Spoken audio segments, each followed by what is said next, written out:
네, 기도하러 잘 오셨습니다. 네, 오늘 이 앞에 좀 뭐 바뀌었죠? 네, 블레싱 우리 김육 기도회로 이름을 바꿨습니다.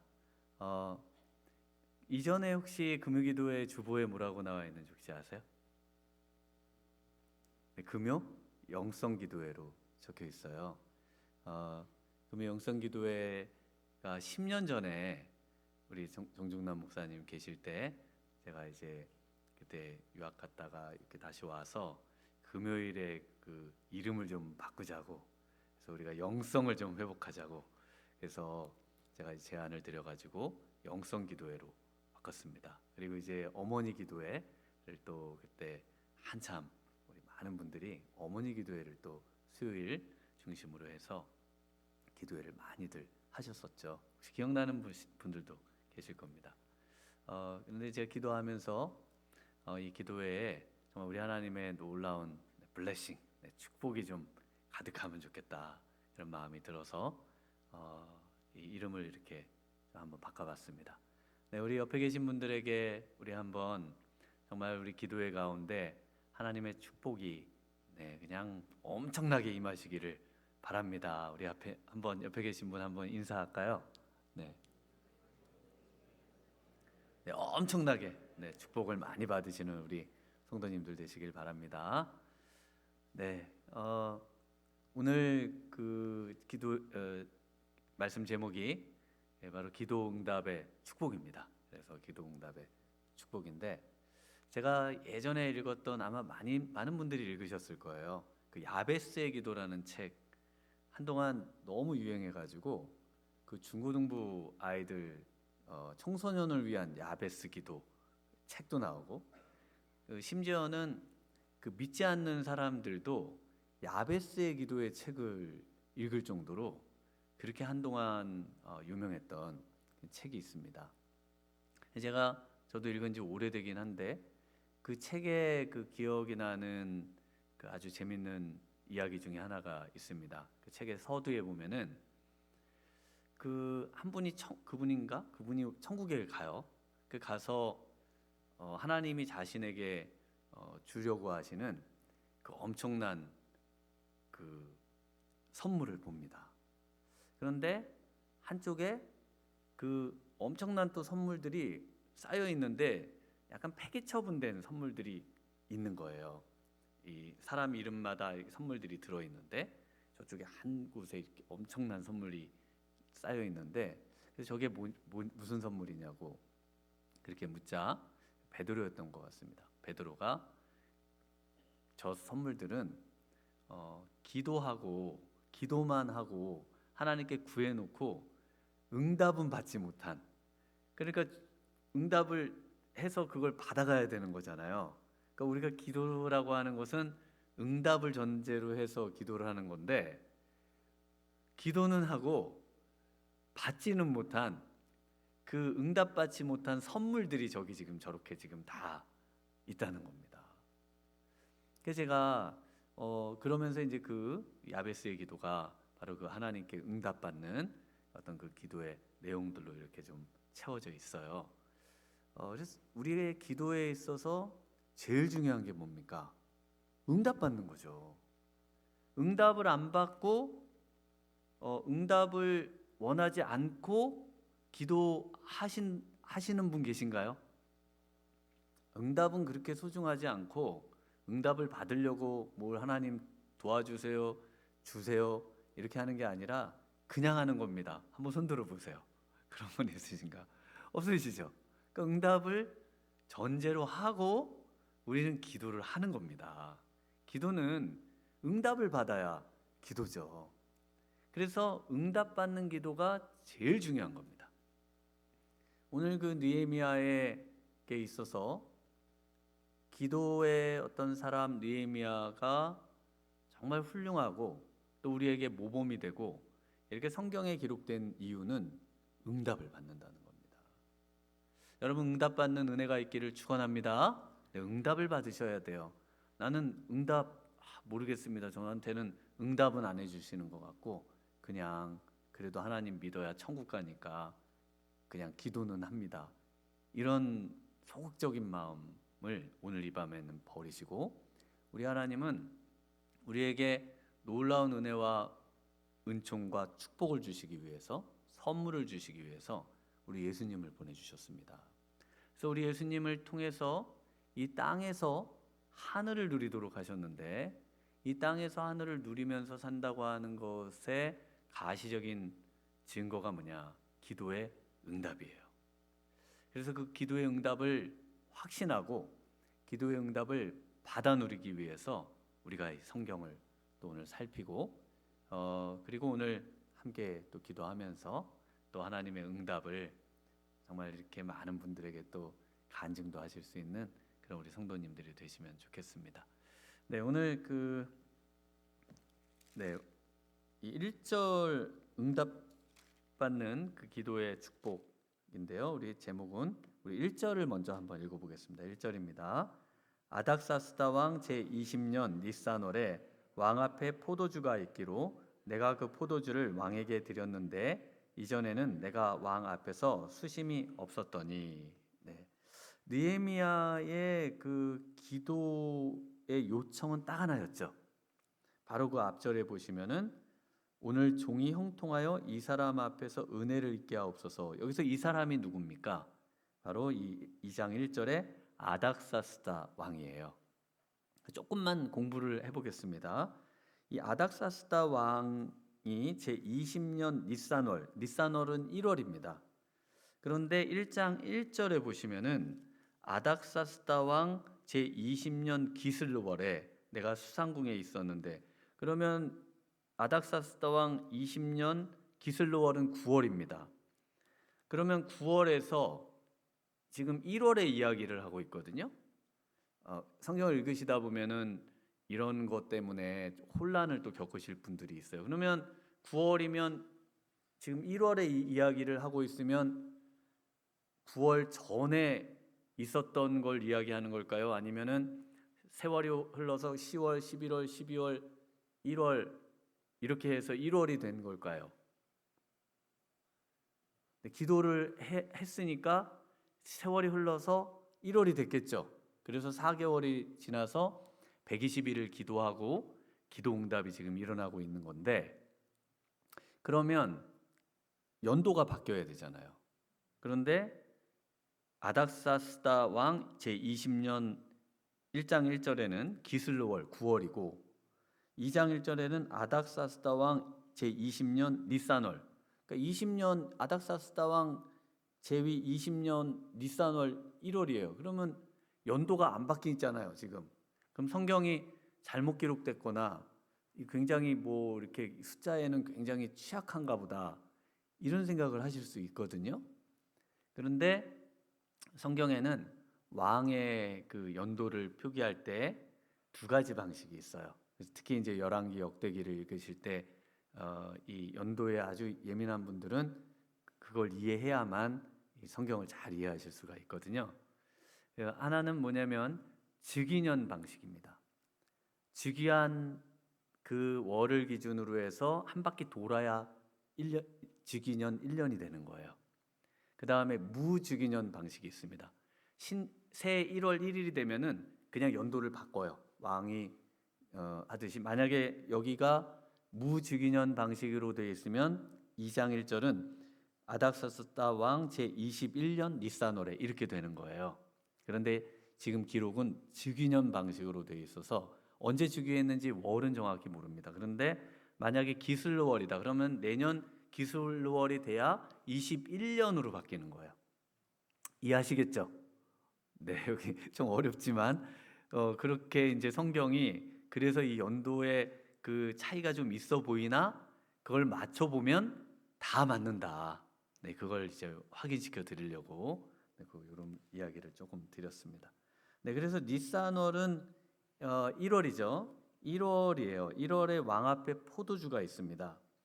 그 포도주가 있는데, 그러니까 왕 앞에 1월에 포도주가 있다는 것은 뭘 의미하는가 하면은 신년 축제를 의미합니다. 신년에 지금 이 일이 일어난 겁니다. 그래서 이 니산월에는 많은 일들이 있었습니다. 그리고 이때는 굉장히 중요한 그런 국가로서 중요한 그런 달이죠. 잘 아시는 에스더서의 유대 민족을 하만이 다 죽이려고 했던 때, 네, 그때도 니산월입니다. 그때 니산월에 1월에 그걸 왕의 허가를 받고, 그리고 또 12월에 13일에 가서 유대 민족 전체를 다 죽이려고 했던 그런 계획을 이제 세우고, 왕의 그 인장 반지로 조서에 도장을 찍고 전국에다가 네, 그 조서를 반포한 때도 이 1월입니다. 그래서 이 1월이 굉장히 중요한데요. 그런데 그때 이 잔치 중에 이 시중두는 술 시중두는 하인이 없어요. 그래서 그 왕 앞에 이 바로 이 술관원이 된 이 경호실장급의 이 느헤미야가 직접 왕의 포도주를 따라줍니다. 그래서 이 왕의 포도주를 따라주면서 네, 문제가 지금 발생을 해요. 그러면서 이제 그동안 수심이 없었던 이 느헤미야의 얼굴에 수심이 가득한 것을 이 왕이 알아챕니다. 그러니까 이 기도응답의 어떤 이 시작이 이 왕에게 은혜를 받는 때인데, 네, 위기의 순간으로 시작을 합니다. 그러면서 2절을 같이 한번 읽어보겠습니다. 2절 한번 같이 읽습니다. 왕이 내게 이르시되 내가 병이 없거늘 어찌하여 얼굴에 수심이 있느냐, 이는 필연 내 마음에 근심이 있음이로다 하더라. 그때 내가 크게 두려워하여. 네, 여기서 이제 문제가 되죠.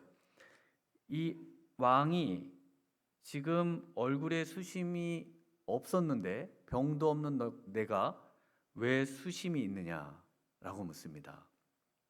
그때 이 느헤미야가 굉장히 두려워합니다. 왜 이렇게 두려워하는가 하면요, 이 술 맡은 관원은 그 당시에 많은 그 위정자들, 왕들이 그 독사를 당하는 위기 가운데 있고, 그래서 가장 신뢰할 만한 사람, 그리고 그의 얼굴빛에 그의 마음에 있는 것이 다 드러나는 사람, 이런 사람을 세우는 겁니다.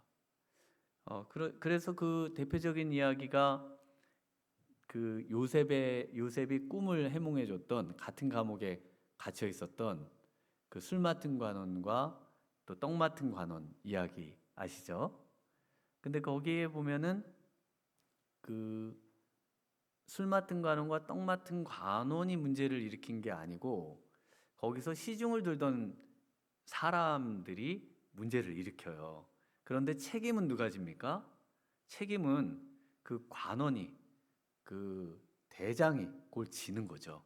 그래가지고 감옥에 가는데, 근데 거기에 뭐라고 되어 있는가 하면은 거기에 왕에게 죄를 범했다, 바로 왕에게 죄를 범했다고 되어 있습니다. 근데 그 바로 왕에게 죄를 범한 죄목이 뭡니까? 바로 왕에게 죄를 범한 죄목이 왕을 불쾌하게 했다는 거거든요. 왕이 술을 마셔야 되는데 그 앞에서 술 마시는데 기분이 언짢게 만든 거예요. 오늘로 말하자면은 그 얼굴에 근심 어린 얼굴빛을 보였다는 겁니다. 이 좋은 날에, 이 신년의 날에.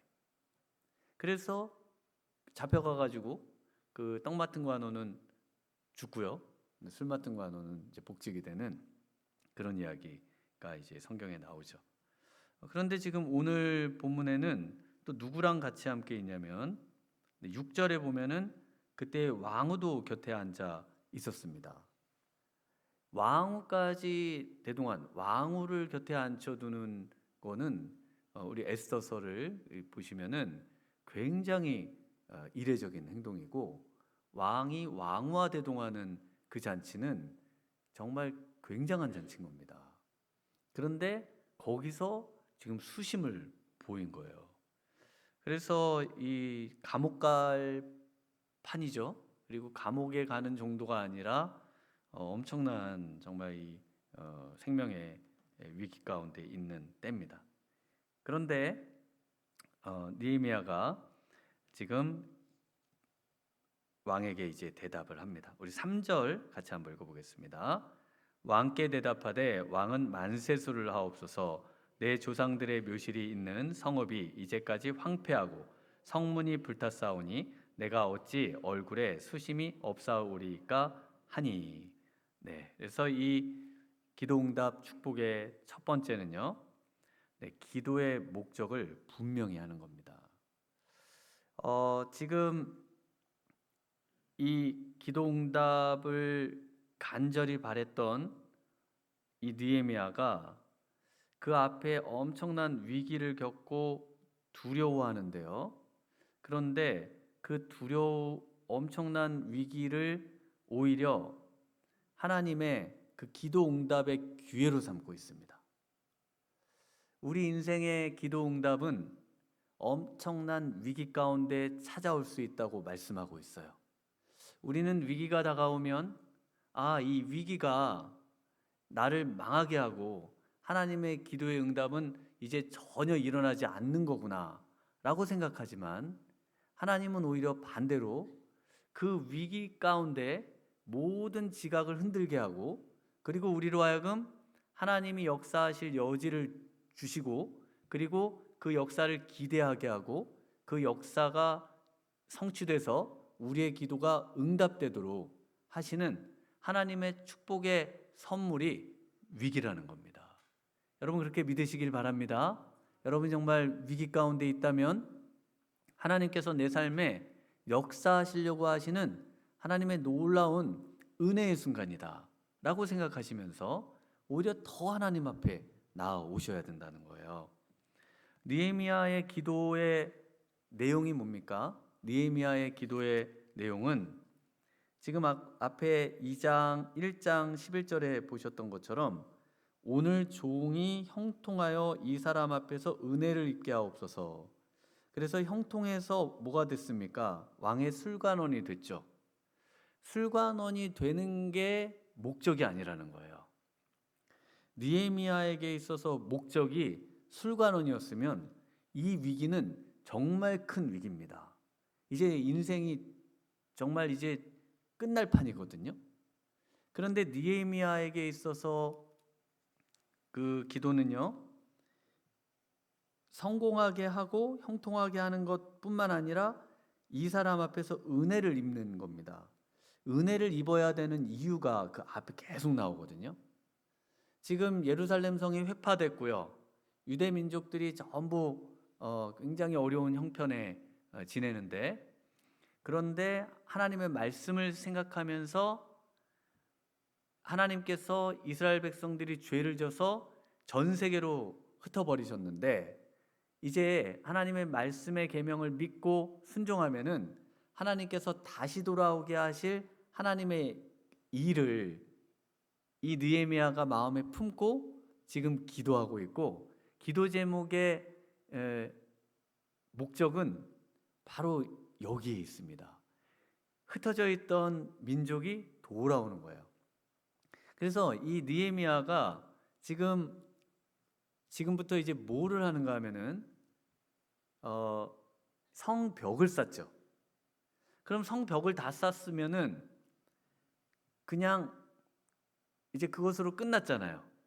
그런데 성벽을 52일 만에 다 쌓고, 그리고 안 돌아가요. 안 돌아갑니다. 그래서 성벽을 쌓는 목적이 뭘까요? 성벽을 쌓는 목적은 이스라엘 백성들이 하나님 앞에 회개하고 말씀대로 제사하게 하고, 그래서 그러면 그렇게 해서 끝인가요? 그게 끝이 아니에요. 흩어졌던 하나님의 백성들이 다시 주께로 돌아오는 겁니다. 그리고 흩어졌던 하나님의 백성들이 돌아와서 뭐를 하는 걸까요? 정말 왕 같은 제사장의 그 사명을 감당해서 온 인류가 바로 이 민족을 통해서 복을 받도록 되는 그 하나님의 원대한 꿈과 그 비전을 이 느헤미야가 갖고 있는 거예요. 우리는 이 성공, 이 형통, 그래서 왕의 술관원이 되는 거까지를 기도응답으로 생각합니다. 그러다 보니까 기도응답이 다 여기서 머물러요. 성공하게 해주시고, 사업 잘 되게 해주셨고, 또 우리 자녀들 높은 자리에 올라가게 해주시고, 모든 거 다 합격 해주시고, 그 다음은요? 그 다음은 어떻게 되는 건가요? 그 다음이 없어요, 그 다음이. 그래서 우리가 우리의 기도 제목을 다시 한번 점검할 필요가 있습니다. 우리가 그런 얘기 많이 하잖아요. 다 돈 많이 벌면 그 다음은 어떻게 할 거냐? 그럼 그 다음은 뭐 어떻게 할 거냐? 그 다음은 어떻게 할 거냐? 그래서 죽죠. 그래서 사람은 다 그냥 그렇게 살다가 인생을 이제 마감하는데, 우리 믿음의 사람들은요. 믿음의 사람들은 하나님의 어떤 계획을 따라 하나님이 하자 하시는 일에 내가 어떻게 동참하고 어떻게 협력하고 어떻게 그 일을 함께 참여할 것인지 고민하고, 그리고 기도하면서 우리 하나님께서 그 일을 이루기 위해 내 삶에 어떤 일을 단계적으로 이루어가길 원하시는지 그걸 알고 싶어 하죠. 그게 기도의 제목이고, 그게 우리의 궁극적인 목적이고 바람이 돼야 되는 것입니다. 그래서 이미 느헤미야가 오기 전에 스룹바벨이 왔죠. 와서 뭘 건축했습니까? 성전을 건축해요. 그 다음에 느헤미야가 성벽을 건축하죠. 여기도 끝이 아니에요. 그 다음에 에스라를 통해서 이스라엘 백성들이 하나님의 말씀대로 살도록 만듭니다. 그러니까 이 단계가 있는 거예요. 단계가. 우리의 시대적 사명이 있는 겁니다. 그 순간에 그 시대에 지금 우리가 해야 할 과업과 그 일이 있는 거예요. 그래서 스룹바벨 때에는 성전을 짓죠. 성전이 제일 먼저 지어져야 되거든요. 그 다음에 성벽이 져져서 이스라엘 백성들이 그곳에서 성전을 제대로 관리하면서 레위인들이 세워지고, 그러면서 그 성전을 보호하고 성전의 제사가 행해지고 말씀대로 그 모든 것이 이루어지도록 하는 일이 필요합니다. 그래서 성벽을 쌓아서 이제 그 다음 단계로 가고요. 그 다음 단계는요? 그 다음 단계는 이제 말씀대로 이스라엘 백성들이 하나님께 나아오고, 그리고 회개하고 그러면서 살게 하는 겁니다. 그 다음에는요, 하나님의 이 백성을 통해서 온 민족이 주께로 돌아오는 그런 역사가 일어나도록 그렇게 살아가는 것이죠. 그래서 그 일에 지금 이 느헤미야가 살고 있습니다. 그래서 이 기도의 목적을 먼저 분명히 해야 된다는 겁니다. 술관원이 목적이 아니라 율법을 완전히 회복시키는 것까지가 자신의 사명으로 알아요. 그래서 우리 6절을 한번 같이 읽어볼까요? 6절입니다. 그때 왕후도 왕 곁에 앉아 있었더라. 왕이 내게 이르시되 내가 몇 날에 다녀올 길이며 어느 때에 돌아오겠느냐 하고, 왕이 나를 보내기를 좋게 여기시기로 내가 기한을 정하고. 네, 그 기한을 정했는데요. 얼마나 정했을까요? 기한을. 혹시 얼마나 가 있었을 것 같으세요? 예루살렘에 52일 만에 성벽은 다 졌거든요. 13장에 가서 보시면 13장 6절인데요. 가서 보시면은 12년간 있습니다. 아니, 성벽을 한 달 좀 지나서 2달 안 되게 다 졌는데 빨리 그럼 가야지. 뭘 이렇게 오랜 기한을 정했을까요? 왕에게 정한 기한이 12년이에요. 그 지금 느헤미야에게 있어서 성벽은 하나의 지나가는, 그러니까 뭔가 더 큰 것을 이루기 위한 관문입니다. 성벽만 다지면 느헤미야의 사명이 끝나는 게 아니에요. 느헤미야가 정말 원했던 것은 그 다음 하나님의 말씀이 에스라를 통해서 완전히 이스라엘 백성들이 변화되는 것을 원하고 있습니다. 그냥 하드웨어만 바꾸는 게 아닙니다. 내면의 그 모든 백성들의 생각과 마음과 영적인 상태를 바꿔내는 거. 그것이 축복의 비결이거든요. 그래서 12년 동안 이 예루살렘에 머뭅니다. 근데 거기서 돌아갔다가 그러면 이제 모든 걸 마쳤으니 돌아갑니다. 그리고 왕에게 돌아가고 끝났을까요? 13장 6절에 조금 더 보시면 거기에 다시 보내달라고 그럽니다. 다시 보내달라고 그래서 아마도 생을 예루살렘에서 마감하지 않았을까 그렇게 지금 생각을 합니다. 왜냐하면 그 기도가 기도로 끝나거든요. 기도하면서 끝나는 내용으로 느헤미야가 맞춰지고, 그리고 에스라 느헤미야는 원래 한 책이에요. 그래서 에스라 느헤미야의 내용을 통해서 하나님의 율법이 완성되는 것들을 볼 수가 있습니다. 그래서 이 기도 응답의 축복은 먼저 첫 번째로는 바로 이 기도의 목적을 분명히 하는 데 있습니다. 그래서 이 왕 앞에 크게 두려워하는데 그때 왕이 묻죠.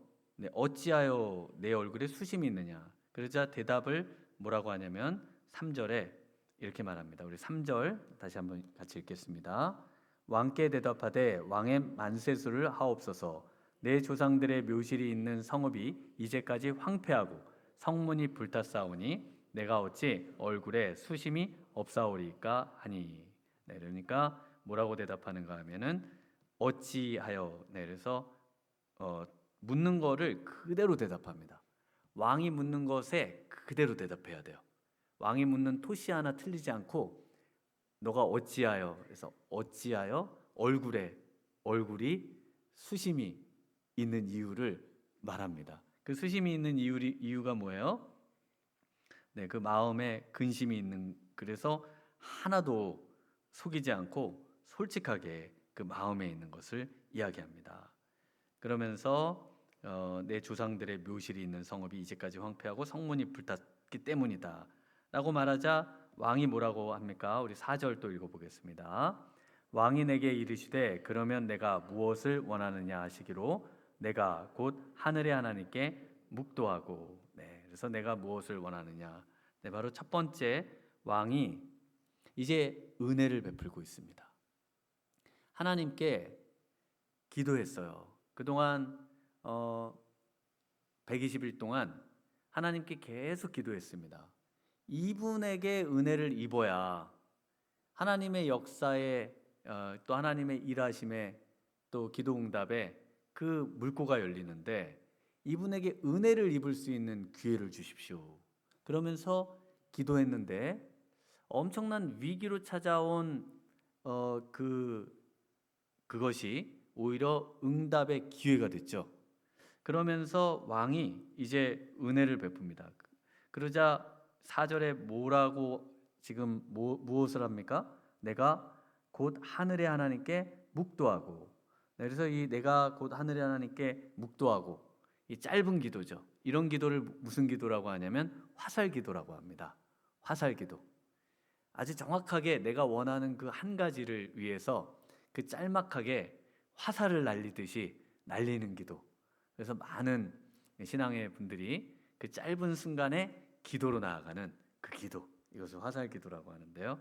그 기도를 이제 짧게 올려드리고 그러면서 자신의 이제 요청을 말합니다. 우리 5절 같이 읽어보겠습니다. 왕에게 아뢰되 왕이 만일 좋게 여기시고 종이 왕의 목전에서 은혜를 얻어 싸우면 나를 유다 땅 나의 조상들의 묘실이 있는 성읍에 보내어 그 성을 건축하게 하옵소서 하였는데. 그래서 왕이 만일 좋게 여기시거든, 은혜를 얻어 싸우면, 이게 뭡니까? 바로 기도했던 내용이잖아요. 그래서 그 기도가 지금 이루어질 것을 확신하면서 지금 자신의 요청을 하고 있습니다. 그런데 이 요청은 정말 이 엄청난 요청이에요. 이 지금 성을 건축하게 해달라는, 성벽을 쌓게 해달라고 하는 것은요, 이미 이 아닥사스다 왕이 성벽을 쌓지 못하게 했습니다. 성벽을 쌓지 못하도록 만들었어요. 이미 조서를 내렸습니다. 그 반역하려고 성벽을 쌓는다는 그 조서가 이미 올라왔었기 때문에 그것으로 성벽을 쌓지 말라고 명령을 내렸거든요. 그런데 그 명령을 지금 뒤집는, 다시 성을 쌓게 해달라고 요청을 하는 거거든요. 그거 엄청난 일이죠. 그런데 그 요청을 하고 있다는 겁니다. 그 내용이 어디 나오냐면 에스라 4장 21절에 나오는데요. 에스라 4장 21절에 가서 잠깐 읽어드려보면, 이제 너희는 명령을 전하여 그 사람들에게 공사를 그치게 하여 그 성을 건축하지 못하게 하고 내가 다시 조서 내리기를 기다리라. 너희는 삼가서 이 일에 게으르지 말라. 어찌하여 화를 더하여 왕들에게 손해가 되게 하라 하였더라. 아닥사스다 왕의 조서 초본이 르훔과 서기관 심세와 그의 동료 앞에서 낭독되매 그들이 예루살렘으로 급히 가서 유다 사람들을 보고 권력으로 억제하여 그 공사를 그치게 하니. 그래서 공사를 못하게 했거든요. 왕이 못하게 했는데 지금 왕에게 다시 그 성을 쌓을 수 있도록 해달라고 말하고 있습니다. 그래서 기도응답을 받는 두 번째 방법은 응답의 기회를 놓치지 않는 겁니다. 우리 하나님께서 지금 일하고 계시는 그 순간을 정확하게 표적을 향해 화살 기도를 날리고 정확하게 그것을 정말 이 순간에 말해야만 한다는 이 절대절명에 이걸 미루지 않아요. 만약에 이때 미뤘다면 언제 또다시 이와 같은 기회가 올지 모릅니다. 그래서 지금 이 순간에 우리에게 기회가 주어질 때 하는 거예요. 하나님의 일은 하나님께서 기회를 주실 때 하는 겁니다. 오늘 우리 성도님들의 삶에 우리 하나님께서 지금 내게 원하시는 그 무언가가 있다면 그걸 뒤로 미루는 순간 우리는 언제 그것을 할 수 있을지 몰라요. 그러면 느헤미야가 아닌 다른 누군가를 통해 하나님은 일하셨겠죠. 그러나 우리는 쓰임을 받지 못하는 겁니다. 그럼 우리는 그만한 영광을 못 누리는 거예요. 하나님께서 우리를 통해서 일하시는 그 놀라운 은혜를 우리는 잊어버리게 되고 잃어버리게 되고, 그러다 어떻게 그냥 살다가 어떻게 인생을 마감하게 될지 우리는 모르겠죠. 그러나 하나님께 일하심에 가까이 가지 못하고 하나님과의 그 친밀함을 더 누리지 못하고 하나님께서 부으시는 그 하나님의 일하는 사람의 은혜와 은총과 축복을 받아 누리지 못하는 그런 삶이 된다는 겁니다. 그래서 그 독일을 통일한 그런 통일로 이끈 비스마르크가 이런 말을 했다고 그래요. 신의 발소리에 귀 기울이다가 그가 지나갈 때 기회를 놓치지 않고 코트 자락을 잡아채는 것이 정치인이 할 일이다. 그러니까 엄청 기도를 하시는 분인가 봐요. 신의 발소리에 귀를 기울이다가 그가 지나갈 때 기회를 놓치지 않고 그 코트 자락을 잡는 거. 그 코트 자락을 잡아야 될 사람은 정말 누굽니까? 오늘 저와 여러분 아닌가요? 우리 하나님의 발자국 소리가 오늘 우리에게 들릴 때, 그분이 우리를 지나갈 때 그분을 그냥 잡는 거예요. 오늘 기도하러 나오셨지만 다음 주에 또 나오실 수 있으리라는 보장 있으세요? 오늘 예배드리지만 다음에 또 기회가 주어져서 예배드릴 수 있다는 그런 정말 확신이 있으세요? 우리는 오늘밖에 없다고 생각해야 되는 겁니다. 내가 오늘 우리 하나님의 은혜를 부어주셔야지, 오늘 내 기도에 응답을 해주셔야지, 오늘 나한테 하나님이 정말 성령을 주셔야지, 다음에 받죠 그러면요 10년 지나고요 금세 우리는 아무런 하나님의 역사의 도구로 사용돼 보지도 못하고 그냥 흘러갈 수 있습니다. 정말 우리의 마음 가운데 다시 한번 정말 하나님께 쓰임받는 그 은혜가 이게 얼마나 귀한 것인지, 그게 왜 귀할까요? 왜냐하면 이 땅에서 하나님과 가장 가까이 하나님의 일하심에 동참한다는 건 하나님과 가장 가까이 있는 거잖아요. 그러면 하나님을 가장 많이 느끼고 하나님을 가장 많이 느낀다는 건 천국을 이 땅에서 누리는 거하고 같거든요. 그러니까 세상이 어떤 상황이든지 상관없이 우리는 천국을 이 땅에서 누리게 되는 겁니다. 그런 은혜와 은총을 저버리고 하나님이 지나가시든지 말든지 상관없이 나는 내 길을 갑니다라고 산다는 거는 이 어떤 이런 영적인 지혜로 보면 굉장히 어리석고 미련한 그런 행동이라고 말할 수가 있겠습니다. 그래서 기회를 잡으셔야 됩니다. 하나님의 코트자락을, 옷자락을 오늘 이 밤에 꼭 잡으시는 밤 되시길 축원합니다. 하나님의 그 코트자락을 하나님이 지나가시는데 지나가시든지 말든지 저는 좀만 기도하다 갈 거예요. 그런 마음 가지시면 안 되고요. 정말 우리 하나님 앞에 기도로 나아가셔야 됩니다.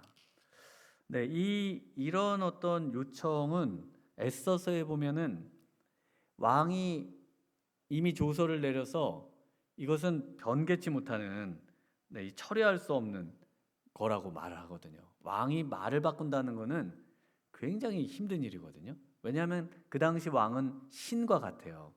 신이 막 말을 바꾸면 우리도 헷갈려서 우리 하나님 섬기기 어렵잖아요. 근데 우리 하나님이 나는 절대로 변하지 않는 하나님이라고 성경에 이렇게 딱 적어주셨어요. 그래서 이 성경만 읽으시면은 하나님이 나 그때 그 말 안 했는데 이런 말 못 하시는 거예요. 거기다 써셨잖아요. 여기 이게 지금 몇 년이에요? 이게 지금 한 4, 5천 년 이상 된 이 말씀을 이미 쓰셨잖아요, 하나님이. 그러니까 우리가 우길 수가 있거든요. 하나님은 이거 무효야 이렇게 말씀 안 하신다고 분명히 말씀하셨거든요. 그래서 그런데 왕이 지금 그래서 그 에스더서의 그 날짜를 왕이 유다인들을 진멸하기로 한 거를 변개하지 못하니까 바꾸지 못하니까 어떻게 합니까? 다시 조서를 쓰잖아요. 그거는 못 바꾸고 뭐라고 쓰는가 하면은 그날 유다인을 죽이려 하는 사람을 유다인은 스스로 방어해서 죽일 수 있다 이렇게 했거든요. 그래가지고 죽이려고 하는 사람들이 오히려 이제 더 많이 죽죠. 못 죽이는 거예요. 왜냐하면 왕비가 뒤에 딱 모르드게가 2인자가 딱 바치고 왕도 이걸 못 바꿔서 이렇게 한다는 걸 알기 때문에 어디 감히 그 왕비의 그 민족을 해할 수 있습니까? 그래서 이제 불임절이라는 절기가 이제 생기게 되죠. 그런데 그런 요청을 합니다. 그런데 이런 요청을 들어준다는 거예요. 왜요? 하나님께서 이 왕의 마음을 움직이셔서 은혜를 주셨다는 거예요. 은혜를 달라고 이 사람에게 은혜를 받게 해달라고 하나님께 기도하니까 하나님이 그 사람에게 은혜를 받게 해가지고 하나님의 일을 이루도록 그렇게 하나님이 역사하셨다는 겁니다. 우리에게 정말 난공불락의 성 같은 어떤 사람들, 그 사람들의 마음도요, 우리 하나님께서 우리가 기도하면 바꾸어 주시는 줄 믿습니다. 하나님께서 바꾸어 주세요. 우리 자녀들 정말 난공불락의 자녀들, 그러나 하나님께서 그 무너지지 않을 것 같은 그 마음도 우리가 기도하면 바꿔주시고 우리 하나님께서는 못하시는 일이 없습니다. 우리 하나님께서 못하실 거라고 생각하시면 안 되는 거예요. 지금 느헤미야는 이걸 확실히 믿었죠. 그러니까 이렇게 기도하고 있는 겁니다. 네, 우리 세 번째는요, 응답받은 줄로 믿고 준비하는 거예요. 우리가 응답받을 줄을 모르니까 확신이 없으니까 준비를 안 하거든요. 응답받은 이유를 준비하시는 분 있으세요? 응답받은 이유를 준비하려면 응답받을 것에 대한 확신이 있으셔야 되잖아요. 근데 느헤미야는 응답받은 이유를 준비합니다. 뭐라고 준비하는가 하면은 그 7절에 보시면은 7절인가요? 네, 내가 또 왕에게 하려되 왕이 만일 좋게 여기시거든, 은혜를 받는 거죠. 강 서쪽 총독들에게 내리시는 조서를 내게 주사 그들이 나를 용납하여 유다에 들어가기까지 통과하게 하시고. 네, 이 엄청난 지금 그 준비, 정치적인 준비, 이걸 지금 해놓고 있는 거죠. 그래서 왕이 묻자마자 바로 나오죠. 통과하게 거기까지 가는 길에 나를 막아서거나 나를 위해할, 왜냐하면 중간에 가다가 이 느헤미야를 또 싫어했던 사람들이, 정치범들이 또 느헤미야를 죽일 수가 있잖아요. 그러니까 그 통과하는 데까지 안전하게 가게 해달라고 그렇게 준비를 다 해놨어요. 그러니까 왕이 누굴 보내냐면 9절에 가면 군대 장관과 마병을 보냅니다. 최고의 군대 장관을 보내요. 그러니까 그 건들 사람이 없죠. 그러니까 안전하게 가는 겁니다. 그 험난한 그 길을 안전하게 가요.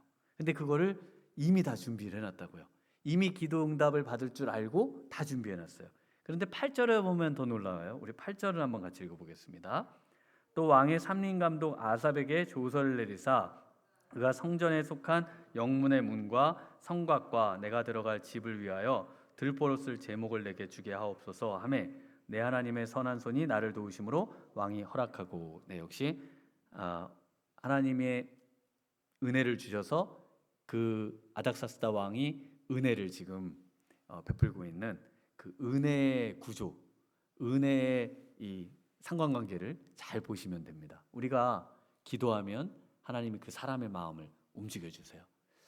VIP 초청잔치에 뭐 내가 말한다고 오겠느냐, 기도 안 하셔서 그럽니다. 기도하면 하나님이 변화시켜 주시면, 그 마음을 움직여 주시면 하나님 정말 오게 될 줄 믿습니다. 기도해야죠. 기도하는 겁니다.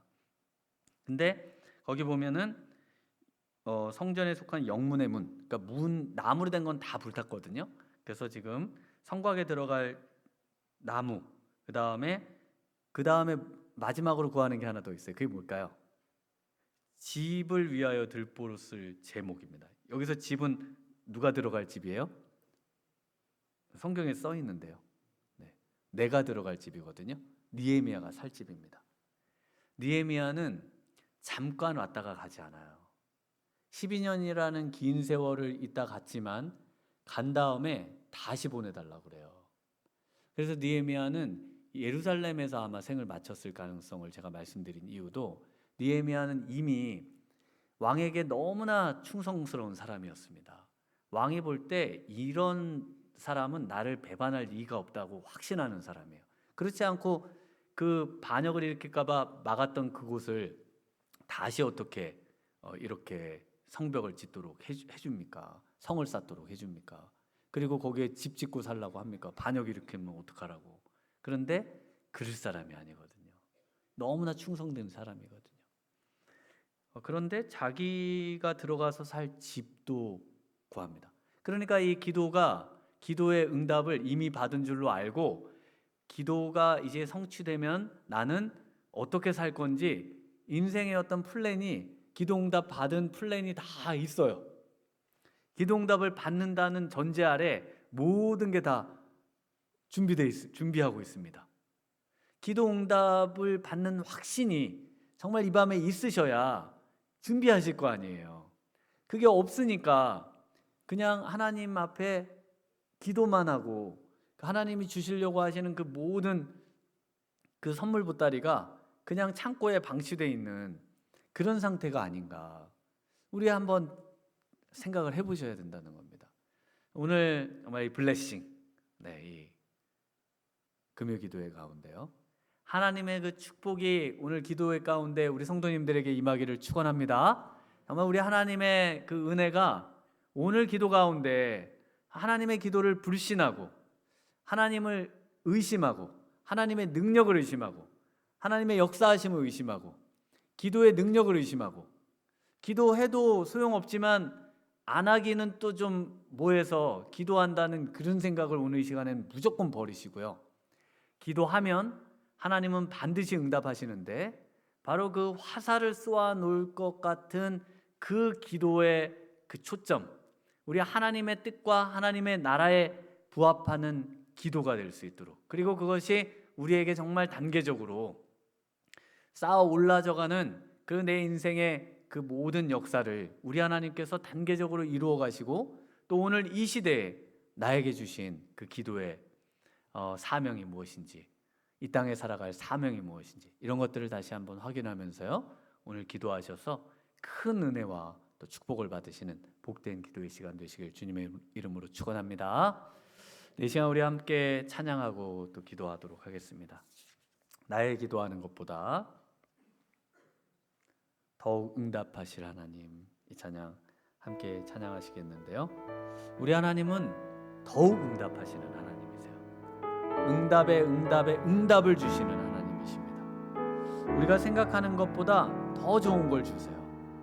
이것을 확신하면서 오늘 이 찬양하고 기도 응답의 축복을 받으시는 성도님들 되시길 바랍니다.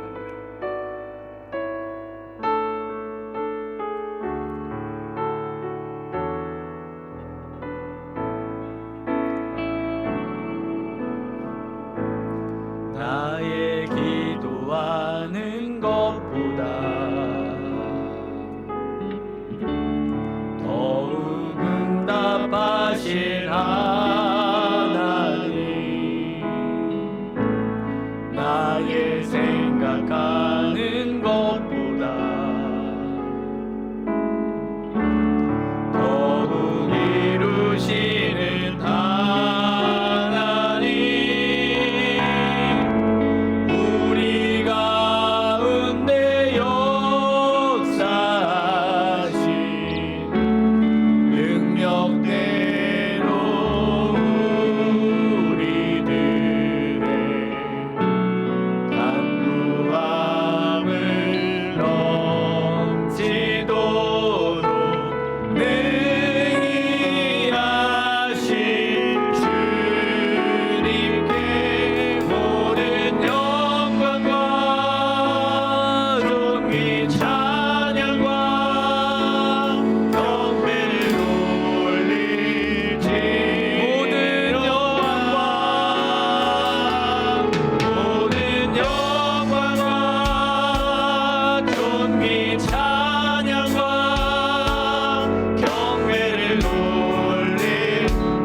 우리 함께 들은 말씀을 생각하며 기도하겠습니다. 기도 응답하시지 않을 거라는 우리의 불신과 믿음 없음을 이 시간 회개하고 우리 하나님은 반드시 응답하시는 분이신 줄 믿습니다. 오늘 이 밤에 우리에게 역사하실 하나님, 오늘 느헤미야의 기도 응답처럼 우리에게 응답하사 우리를 축복하시고 우리의 단기적인 그런 하나님 기도에 머물지 않게 하시고 우리 하나님께 눈을 들어 우리 하나님의 나라와 우리 하나님의 역사와 우리 하나님의 뜻에 맞는 우리 하나님의 뜻이 내 삶에 이루어지는 기도가 응답되게 하여 달라고 이 시간 주님 한번 부르고 들은 말씀을 생각하며 기도하겠습니다. 주여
위해서 특별히 우리 가정이 정말 기도 가운데 회복되고 우리의 자녀들 또 우리의 아빠들 또 우리의 엄마들 우리의 부모님들이 정말 기도로 회복되고 또 주님 앞에 나아오고 주님 앞에 축복받는 우리의 복된 가정 될 수 있도록 특별히 공부 중인 우리 자녀들 또 우리 고3 특별히 수험생들 또 우리 재수하는 우리 수험생들 우리 자녀들 또 취업을 준비하는 자녀들 또 군대에 있는 자녀들 유학과 또 결혼 이후의 삶의 또 우리 가정들 우리 하나님께서 우리 자녀들 축복하시고 우리 자녀들의 그 앞길이 우리 느헤미야처럼 우리 하나님 성공하게 하시되 또 그 이후에 정말 우리 하나님의 놀라운 역사의 도구가 되게 하시고 하나님 나라의 일꾼이 되게 해달라고 우리 자녀 우리 아빠들과 우리 가정을 위해서 기도하시고요. 또 우리 교회를 위해서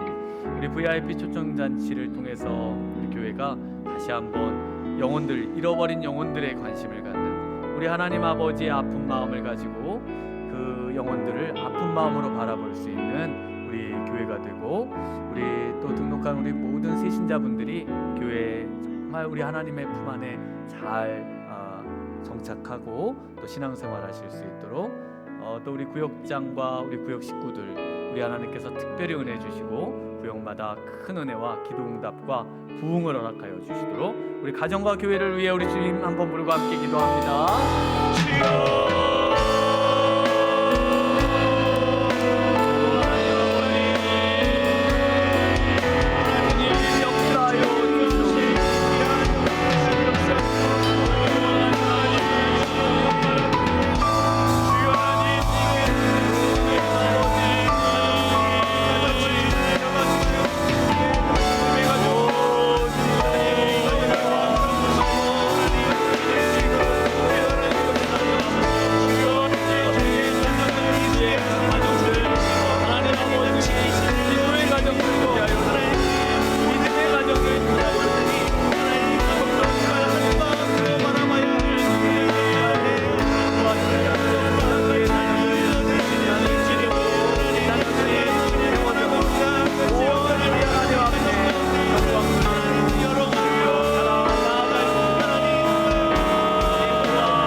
마지막으로 우리 나라를 위해 또 우리 선교를 위해 우리 연약한 성도님들을 위해 우리 기도하겠습니다. 우리 특별히 나라를 우리 하나님께서 정말 굳건하게 해주시고 우리 자유민주주의의 이런 큰 대의를 지켜가며 우리 하나님께서 정말 마지막 때에 쓰임받는 이 나라가 되게 해달라고 기도해야겠습니다. 저는 확신합니다. 우리 나라를 우리 하나님께서 더욱 새롭게 하시고 정말 이 시대 가운데 우리 하나님이 장중에 들어 쓰시는 민족이 될 줄 확신합니다. 믿습니까? 네, 우리 하나님께서 기도 가운데 정말 그런 확신을 주시기 원하고, 또 우리 대선과 6월 3일의 대선과 또 앞으로의 모든 혼란한 모든 것들이 바로 잡혀가며, 무엇보다 한국 교회가 새로워져야 합니다. 정말 말씀의 토대 위에 기도하고, 말씀의 토대를 가지고 사업하고, 말씀의 토대를 가지고 공부하고, 그래서 우리 하나님의 영광이 우리 나라를 통해 드러날 수 있도록 우리가 계속해서 기도해야겠습니다.